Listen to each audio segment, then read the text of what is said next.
There's a type of person who one day just disappears from Instagram. No announcement, no countdown. They delete the apps, put their phone face down, and go quiet. And the world assumes they're either going through something, struggling to keep up, or secretly judging everyone who stayed. But psychology says something very different. What looks like withdrawal is actually a form of advanced self-regulation. Psychologists call this an internal locus of evaluation, the ability to measure your own worth without outsourcing it to the approval of others. Research in cognitive psychology suggests that people who voluntarily step back from social media aren't running away from something. They're returning to themselves. And if you recognize yourself in what follows, pay attention. 1. Psychologists call this self-concept clarity, a deep, almost biological need to know who you are without external noise defining it. Your prefrontal cortex, the part of your brain responsible for identity and decision-making, gets overwhelmed when it's constantly processing curated versions of other people's lives. Research in social neuroscience shows that chronic social comparison actually disrupts your brain's ability to form a stable sense of self. It's not a metaphor, it's neurological interference. You've probably noticed it, this slow, creeping blurriness where you're not sure if your opinions are yours or just what you've absorbed from the feed. You scroll and feel a strange restlessness, not sadness exactly, but a kind of static, like you can't hear yourself think. So you log off. Not because you hate people, because you need to remember who you are when no one's watching. What others call antisocial behavior is actually a form of psychological hygiene. You're not disconnecting from the world, you're reconnecting with yourself. 2. Psychologists call this hyperempathy, an unusually acute sensitivity to the emotional states of others, even strangers, even through a screen. Your amygdala processes emotional content faster and more intensely than average. That means every grief post, every outrage cycle, every performative moment of suffering hits you differently than it hits most people.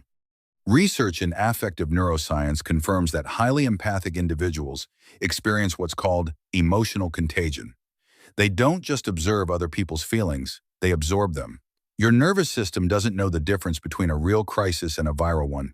You feel it all. And after an hour of scrolling, you're not just tired, you're carrying emotions that aren't even yours. You feel heavy for reasons you can't name. So your brain, in its own quiet wisdom, starts pushing you toward the exit. What others call oversensitivity is actually your brain running a protection protocol. You detox because your empathy is that powerful and that costly. 3. Psychologists call this adaptive skepticism, a highly developed capacity to detect when something is manufactured, performative, or designed to manipulate your emotions. Your pattern recognition, a function of the dorsolateral prefrontal cortex, has been refined over years of observation. It flags inauthenticity. It catches the performance underneath the post. Research in social psychology suggests that people with high cognitive empathy, the ability to intellectually model what others are thinking, are significantly more likely to see through social media's reward architecture. You understand the game, and that makes it exhausting to play.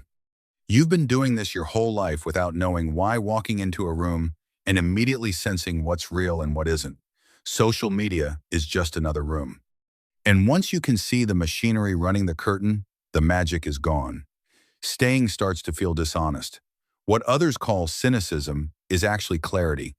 You're not jaded, you're just paying attention at a level most people never reach.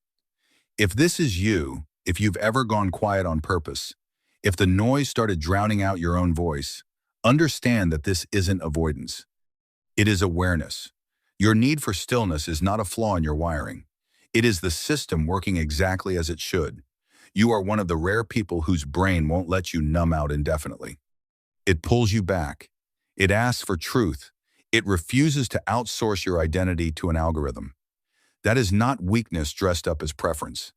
That is psychological self-mastery, and most people never find it. If you're fascinated by why certain people think, feel, and behave differently than the rest, subscribe. Because on this channel, we don't just talk about psychology. We use it to finally make sense of yourself.